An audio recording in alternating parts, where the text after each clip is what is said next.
Sir అధికారుల గురించి ఇప్పుడు ఏ పార్టీలో ఉంటే ఆ పార్టీలో ఉంటున్నారు కదా సార్ ఇప్పుడు అధికారులు. ఇప్పుడు ఇక్కడ ఉన్న వాళ్ళు జగన్ దగ్గరికి వచ్చిన వాళ్ళు ఎవరు? టీడీపీ నుంచి వచ్చిన వాళ్ళు. కొత్తగా బయట నుంచి అయితే రాలేదు. ఆయన పక్షాన ఈరోజు మళ్ళీ ఇటు పక్షాన. ఇప్పుడు నిన్న గూడా గోరంట్ల బుచ్చయ్య చౌదరి మాట్లాడుతూ ప్రభుత్వం మారింది గానీ అధికారులు మారలేదు. ప్రజలకు న్యాయం జరగట్లేదు అన్నారు. జనరల్‌గా చంద్రబాబు నాయుడు అంటేనే అడ్మినిస్ట్రేషన్. అధికారుల మీద మంచి పట్టు ఉంటది అని అంటారు. మరి ఎందుకు ఈ పరిస్థితి ఏర్పడుతుంది సార్? మీకు దీనికి చాలా లోతుగా 2004కి వెళ్ళిపోవాలి మనం. ఎందుకంటే తెలుగుదేశం ప్రభుత్వం, కాంగ్రెస్ ప్రభుత్వం రెండు ఉన్నాయి ఉమ్మడి రాష్ట్రంలో. అవును. కాంగ్రెస్ ప్రభుత్వంలో ఎక్కువగా ఎవరి చేతిలో ఉండేదో మీకు తెలుసు. తెలుగుదేశం ప్రభుత్వం అంటే ఎన్టీ రామారావు గారు, చంద్రబాబు గారు. అవును. వీళ్ళు ఉద్యోగాలు, నియామకాలు అన్నీ కూడా తెలుగుదేశం ప్రభుత్వం మీరు ఎప్పుడైనా సరే అబ్జర్వ్ చేసుకోండి కావాలంటే. నేను చెప్పింది ఒట్టిదో నిజం, తర్వాత చూసుకోండి. వాళ్ళు పారదర్శకంగా ఉంటాయి నియామకాలు. అంటే రామారావు గారు వచ్చిన తర్వాతే కాంపిటేటివ్ ఎగ్జామ్స్ మొత్తం మారిపోయింది వ్యవస్థ. ఇవన్నీ అందులో డౌట్ లేదు. వాళ్ళ కౌన్సిలింగ్, టీచర్లైనా ఉద్యోగులైనా ఎవరైనా సరే వాళ్ళంతా ప్రజలకు బాధ్యతగా ఉండేటట్టు అధికారులు వాళ్ళంతా తయారయ్యారు. కూడా సిస్టమేటిక్ గా ఉంటది. అవును. మీకు at the same time Congress ప్రభుత్వం 89, ఇక 94 అది అరాచకమే. ఆ డోర్లు ఎత్తేసి రెండ్రా మన వాళ్ళు అంతే. అది గేట్లు ఎత్తేసినట్టు నెలగా దూరిపెత్తారు అంతే. నల్లగా. అవును.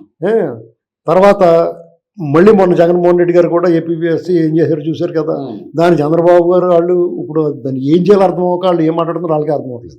అప్పుడు తెలుగుదేశం వాళ్ళకి మీకు అక్కడ పొరపాట్లు జరిగింది. అది ఉంచాలా ఉంచకూడదా, ఉంచితే ఒగ్గోలా, తీసేసారనుకోండి నిజంగా అందులో నిజాయితీ పనులు ఉంటారు, దెబ్బైపోతారు. కొంతమంది జెన్యున్ గా చదువుకుని ఉంటారు, గెలిచి వచ్చి ఉంటారు 100% ఉంటారు కదా. అవును. మెజారిటీ ఎవరున్నారో చూసుకోవాలి. ఇవన్నీ పెద్ద సంక్లిష్టం చేస్తారండి వాళ్ళు. అవును. మీకు మంచినీటి బాగా ఉంటుందండి, అందులో ఒక సీసా చిన్న డ్రాప్ విషం పోసడంకో ఆ పక్కన చెడిపోతది. ఆ పక్కన బాగానే పడుతుందిగా తీసుకుదావడానికి భయం మనకి. అవును. కలిసిపోయిందేమో, కంటామినేటెడ్ అయిపోద్దేమో. అవును. ఇలాగా రాజశేఖర రెడ్డి దగ్గర మొదలైంది ఈ కలుషితం. అవును. కంప్లీట్ వాళ్ళ మనుషుల్ని అందులో, బ్యూరోక్రాట్స్ మొత్తం. అంటే ఓన్లీ క్యాస్ట్ అనే కాదు, వాళ్ళ మనుషులు అందులో పెట్టుకుంటారు. అవును. వాళ్ళు ఇతర దేశాల్లో ప్లాంటర్స్ ఉంటారు. ఆ మధ్యన అనంతపురంలో దొరికారు చూసారా, ఒక మన ఇతర దేశం వాళ్ళు పారిపోయిన తర్వాత అవునవును. 30-40 ఏళ్ళు ఉండిపోయాడు. అవునవును. సడన్ గా ముఖం బయటకు వచ్చింది. అలాగే వీళ్ళు ఇక్కడే ఉండిపోయి పని చేస్తూ ఉంటారు. ఉండిపోతుంటారు. కరెక్ట్ గా వాళ్ళు మాస్క్ తీయాల్సి వచ్చినప్పుడు దేశోద్ధారకుల సినిమాలో లాస్ట్ లో ప్రభాకర్ రెడ్డి మాస్క్ తీసినట్టు తీస్తారు వీళ్ళు. అర్థమైంది మీకు? అలాగే మొన్న జగన్మోహన్ రెడ్డి వచ్చినప్పటికి మొత్తం అన్ని మాస్కులు తీసి పక్కన పెట్టేశారు. అప్పుడు దాకా వాళ్ళు దాచుకున్నారు. చంద్రబాబు నాయుడు గారు కూడా మాస్క్ పెట్టి ఒక రకంగా చెప్పాలంటే. ఇప్పుడు ఆయన ఇలా వ్యక్తిగతంగా కక్ష కట్టుకుని కులము, మతం, ప్రాంతం వాళ్ళు మీరు పనిచేయండి అధికారులు అని వాళ్ళకి స్వేచ్ఛను ఇచ్చేవాడు. ఈయన ఇచ్చిన స్వేచ్ఛను వాడుకుని వాళ్ళు మంచి పేరు తెచ్చుకున్నారు. అధికారికి మంచి పేరు అక్కడ వస్తుంది. అధికారంలో ఉన్న మంత్రుల్ని, నాయకుల్ని వాళ్ళ మాట వినకపోయినా, వాళ్ళు మంచి చెప్తే కూడా వినకపోతే కూడా మంచి పేరు వస్తుంది వాళ్ళకి. కొన్నిసార్లు అదొక అడ్వాంటేజ్. ఇప్పుడు ఒక మంత్రి గారు చెప్పాడు వినలేదు, చాలా స్ట్రిక్ట్ అని వదిలేదు, ఆడి ఖరీదు పెరిగిపోతూ ఉంటుంది. ఇప్పుడు వాడు ఒక ఆఫీసర్ ఉన్నాడు అనుకోండి, ఒక మోస్ట్ కరప్టెడ్ ఉంటాడు. అతను 100 రూపాయలు అడిగాడు అనుకో, మీరు 10 రూపాయలు బేరం ఆడతారు. అలా బేరం ఆడుకుని తీసుకుంటారు. మీకు మోస్ట్ చాలా సిన్సియర్ అన్నవాడు కూడా కరప్ట్ అయిపోతాడు, కానీ వాడి రేట్ ఎక్కువ ఉంటుంది. ఇదే పనికి వీడు 100 రూపాయలు చేస్తాడు, 1000 రూపాయలు చేస్తాడు, పద్ధతి ప్రకారం చేస్తారు. అలాగా బాబు గారి దగ్గర ఉన్నప్పుడు వీళ్ళందరూ కూడా చాలా ఎవరిని లెక్చరీలు బాబు గారికే సమానం, వాళ్ళు స్వేచ్ఛని ఇచ్చాడు. ఇలాగని చెప్పేసి పేరు జవహర్ రెడ్డి దాకా అజయ్ కల్లాన్ రెడ్డి, ఇలా ఆడ ఒక అతను వైవైఆర్ కృష్ణారావు, ఇలాంటి బ్యాచ్ అంతా మంచి పేరు తెచ్చేసుకున్నారు. అంత నిజంగా మంచి పేరు తెచ్చుకుని బాగా పనిచేసిన వాళ్ళు ఉన్నత స్థానానికి వెళ్ళారు. వీళ్ళు కూడా నంగిగా ఉంటా, స్ట్రిక్ట్ గా ఉంటా, వాళ్ళు సోమవారంగా ఏడుశనగపప్పు, జీడిపప్పు తింటానే ఉన్నారు వాళ్ళు. కానీ బాగా పనిచేసినట్టు కనిపించారు. నిజంగా కూడా పనిచేసేవారేమో ఆయన వల్ల. అంటే ఇప్పుడు మీరు చెప్పిన దాని ప్రకారం మన పీసీబీది ఒకటి జరిగింది, అధికారులు చెప్తే వినట్లేదు. ఇక్కడ అధికారులు ఓండం చెప్పినట్టు వినట్లేదా, లేకపోతే మంచిగా పనిచేయడం వల్ల పవన్ కళ్యాణ్ చెప్తేనే వింటున్నట్టు? ఈ అధికారులు ఎటువైపు రెండు ఉంటాయండి. ఇప్పుడు ఏం చేస్తారంటే వాళ్ళు స్ట్రిక్ట్ గా ఉండండి అని ఒక ఆదేశాలు వచ్చినాయి హైర్ అథారిటీస్ నుంచి. పవన్ కళ్యాణ్ స్ట్రిక్ట్ గా ఉండమని ఆదేశాలు ఇచ్చారు. దాన్ని అడ్వాంటేజ్ గా తీసుకుని నిజంగా చేయాల్సిన పనులు కూడా చేస్తాం మానేస్తారండి. మీరేమో ఉంటే పవన్ కళ్యాణ్ అడగండి అంటారు, వాడికి ఇష్టం ఉండదు. మీకు కొంతమంది చపాతీ బ్యాచ్ అధికారులకి, చపాతీ బ్యాచ్ అంటే నార్త్ నుంచి వచ్చిన వాళ్ళు చెప్తాం, ఓపెన్ గా చెప్తున్నారు. ఊతప్ప వాళ్ళు అంటే మన వాళ్ళు, ఈ చపాతీ బ్యాచ్ ఉంటారు వాళ్ళు, పన్నీర్ బటర్ మసాలా చపాతీ బ్యాచ్, వాళ్ళకి మనం చూస్తే అసహ్యం. వాళ్ళకి కార్తికేయ మిశ్రా లేకపోతే ఆ శబరి గారిని ఇంతకలా మాట్లాడతాడు, ఏంటంటే బల్బు. ఇప్పుడు మీకు మీరు ఏమైనా చెప్పండి, పీపుల్స్ రిప్రజెంటేషన్ వాళ్ళు గౌరవించి తీరాలి. అందులో రెండు ఆలోచన లేదు. ఎందుకంటే వీఆర్ పబ్లిక్. ఇది బ్రిటిష్ ఇండియా కాదండి, ఇండిపెండెంట్ ఇండియా. ఈ ప్రపంచంలోనే అతిపెద్ద ప్రజాస్వామ్య దేశము. ప్రజలే రాజులు, ప్రజల కొరకు ప్రజల చేత ఎన్నుకోబడిన ప్రభుత్వాలు. అంటే ప్రజలే రాజులు, నువ్వు పబ్లిక్ సర్వెంట్, ప్రజల పబ్లిక్ ఓనర్స్. దీనికి నువ్వు వాళ్ళ దగ్గర ప్రజాసేవకుడు, నువ్వు మూసుకుని ఆ ప్రజల ప్రతినిధి దగ్గర నువ్వు సబార్డినేట్గా ఉండి తీరాలా. అది వాళ్ళకి తెలియట్లేదు. మేము ఐఏఎస్లు 5 ఏళ్ళు ఉండిపోతారు. ఆ మంచం కోడు లేకపోతే ఒక బయటపడిసిన బండ కూడా 30-40 ఏళ్ళు ఉంటుంది ఇక్కడ. కానీ అధికారులకు ఇట్లాంటి స్వేచ్ఛనిచ్చింది చంద్రబాబు నాయుడు అనేది ఒక మచ్చ ఉంది సార్. కాదన్నా చంద్రబాబు నాయుడు గారు బలము బలహీనత అదే. చంద్రబాబు నాయుడు గారు ఏం చేస్తారంటే పారదర్శకంగా పనిచేయాలి, వాళ్ళ చేత పని చేయించుకోవాలి, ప్రజలకు సమాజ హితం కోసం చేస్తాడు. డెఫినెట్ గా దాన్ని దుర్వినియోగం చేసుకుంటారు. ఇప్పుడు జవహర్ రెడ్డి ఉన్నాడండి, 2003 వరకు మంచి పేరు తెచ్చుకున్నాడు. తర్వాత ఏమైంది, జగన్మోహన్ రెడ్డి అయ్యంలోకి వచ్చిన తర్వాత మచ్చలు పడతాం కాదండి, చిల్లడిపోయాడు. వీళ్ళందరూ అంతే. ఇప్పుడు మీకు ఒకళ్ళిద్దరని కాదండి, ఏదనంటే వాళ్ళు గింజుకొస్తారు. కానీ అసలు వాళ్ళు డబ్బులకు అలవాటు పడ్డారు, కరప్షన్కి అలవాటు పడిన తర్వాత వాళ్ళు ఎవడో మార్చలేడు. అలా కరప్షన్కి అలవాటు పడడానికి కారణం కూడా ఒకటి ఉంది. కొంతమంది రాజకీయ నాయకులు అడ్డగోలుగా ఒక 2004 ముందు అడుక్కు తినేవాళ్ళు తర్వాత 1000 కోట్లు 1,00,000 కోట్లకి వెళ్ళిపోతే వాళ్ళకి బాధ వచ్చేది. మనం కష్టపడి పని చేస్తున్నాం, వీడు దొబ్బు తినేస్తున్నాడు, కార్పొరేటర్ అయ్యి కొంతమంది కార్లు కొనేస్తున్నాడు, వాళ్ళు తట్టుకోవాలి, వాళ్ళకి ముళ్ళు మండిపోతా ఉంటుంది. అప్పుడు ఏం చేస్తారంటే ఆటోమేటిక్గా వాళ్ళు సంపాదించుకోవాలనుకుంటారు. ఇలా జరుగుద్ది, ఒకళ్ళని చూసి ఒకళ్ళు. అయినా సరే ఇప్పుడు వీళ్ళు ఎంత సంపాదించుకున్నా ఎవడంత దొబ్బేసినా పర్లేదండి. జనరల్ పబ్లిక్కి ఇబ్బంది లేని విషయాల్లో ఇప్పుడు మీరు ఒక పెద్ద కాంట్రాక్ట్, ఇప్పుడు పోలవరం కాంట్రాక్ట్ ఉంది, అందులో ఒక 1000 కోట్లు దొబ్బేస్తే ఎవడ పట్టించుకోండి. మీరు చిన్న ఇల్లు కట్టుకుని ఆ పర్మిషన్కి డబ్బులు దొబ్బేస్తున్నారు అనుకో, మీకు నొప్పి వస్తుంది. ఇప్పుడు నిన్న గాయత్రి జరిగింది సార్, గాయత్రి సుబ్రహ్మరెడ్డికి 5,000 కోట్ల రూపాయలను మాఫీ చేశారు. దీని పట్ల అసలు జనాలు మొత్తం ఏంది, చిన్న వానికి ఒక ఇది చేస్తే దర్వాజలు పీక్కొని పోతారు, మీలాంటి వాళ్ళు మాలాంటి వాళ్ళు. ఇట్లా 1000 కోట్లు రద్దు చేస్తుంటే అది మీకు 2 లక్షల కోట్లు ప్రభుత్వ బ్యాంకులకి ఆ మధ్య కేంద్ర ప్రభుత్వం, ఇది ఎన్డీఏ ప్రభుత్వం మీద ఇంకెక్కువ ఉన్నది. ఇది ఎన్డీఏ ప్రభుత్వాన్ని కాదండి, ఏ ప్రభుత్వం ఇలాగే జరుగుద్ది. ఇప్పుడు అన్ని వాల్యూమ్ ఎక్కువైపోయినాయి. ఒక 40 ఏళ్ళ క్రితం భోజనం 2 రూపాయలు ఉండేది, ఇవాళ 400 రూపాయలు నాన్ వెజ్ ఫీజులు ఉంది. కాబట్టి దాన్ని మీరు ఈ ప్రభుత్వం మీద పడక్కలేదు, మనం అందరూ వాళ్ళే. కానీ అసలు ఈ విధానం, ప్రభుత్వం ఏదైనా విధానం కరెక్టా సార్? ఇది ఏమైనా కానీ సమాజం కూడా నీతి నిజాయితీలను వదులుకుంది. మీకు ఎక్కడ మీరు నిజంగా నిజాయితీ పరుడు చాలా మంచోడు అన్నవాడిని గెలిపిస్తున్నారా? లేదు. మరి అంతే. ఇప్పుడు ఎందుకంటే ఇట్లా ఉంటే వాడిని బతకనిస్తలేరు. నువ్వు డిజర్వ్ ఇట్, ఎందుకంటే నువ్వు చేసిన తప్పుకి స్వయంకృతం ఇది.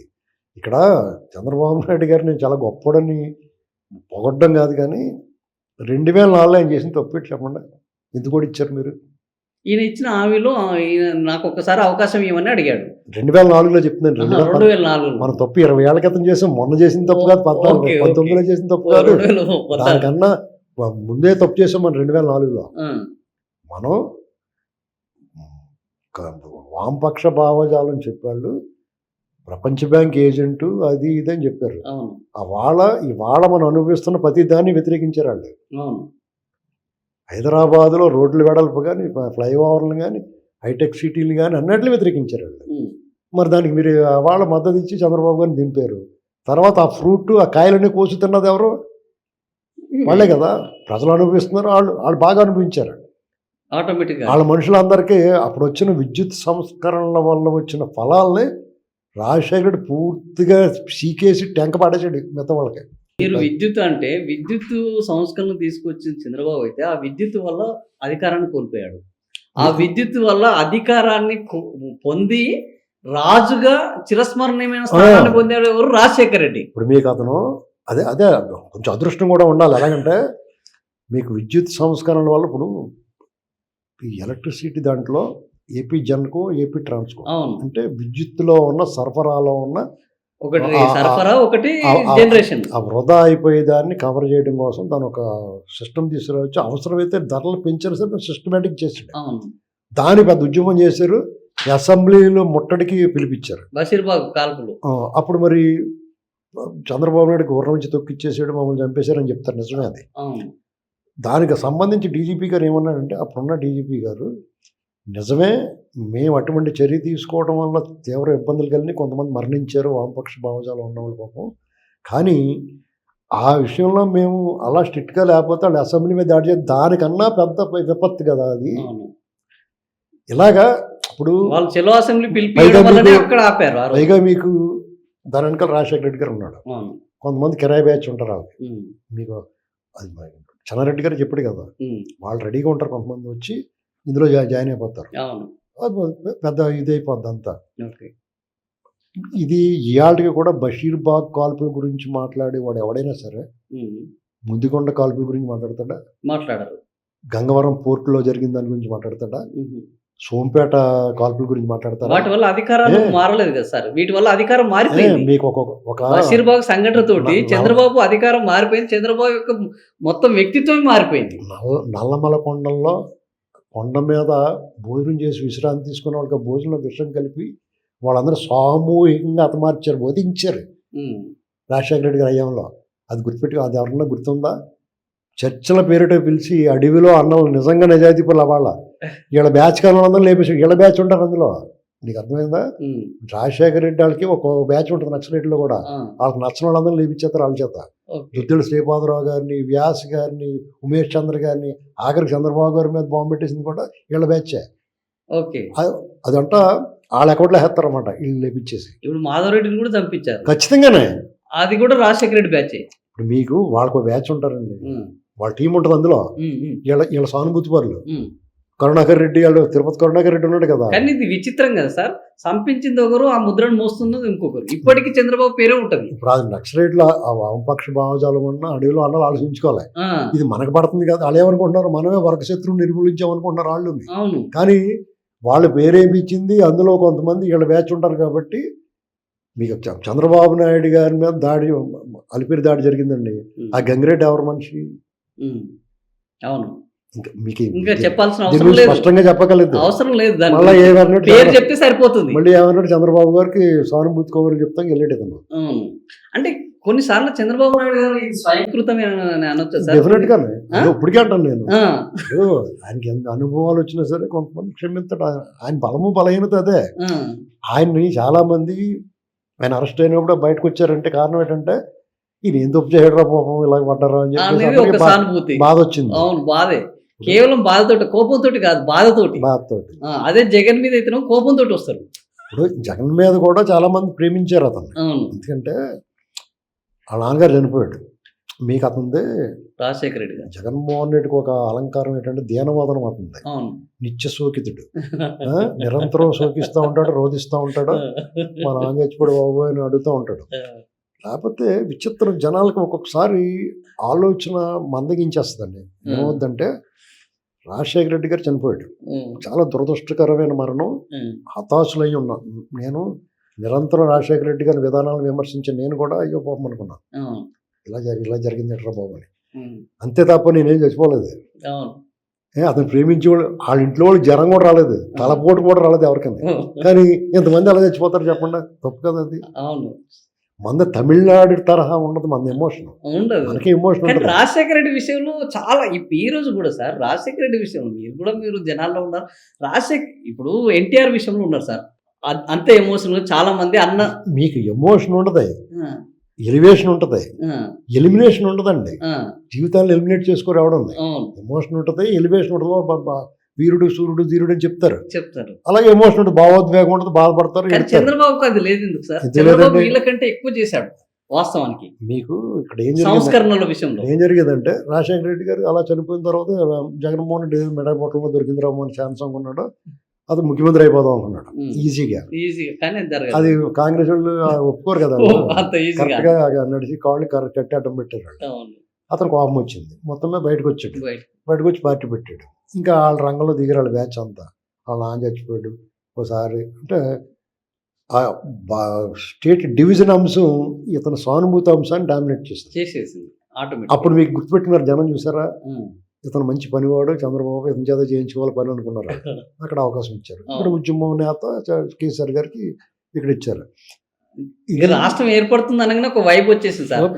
ఇది అయిపోయింది, చంద్రబాబుని గెలిపించుకుంటేనే బాగుపడుతుంది. ఇది అయిపోయిన తర్వాత జగన్ కూడా బాగానే వచ్చినాయి ఓట్లు, సీట్లు. అతనికి ఆ ఆశ చావలేదు. ఉమ్. నెక్స్ట్ బీజేపీకి ఎట్లయినా అయితేనన్న నమ్మకం ఏర్పడదు. బీజేపీకి టీడీపీకి వైరుధ్యాలు వచ్చిన తర్వాత జగన్మోహన్ రెడ్డి మొదలెట్టాడు. వాళ్ళ గ్యాంగ్ ప్రశాంత్ కిషోర్ తెచ్చుకున్నాడు. అవును. ప్రశాంత్ కిషోర్ అనేటువంటి వాడు కాండము తొలుచు పురుగులాంటి వాడు.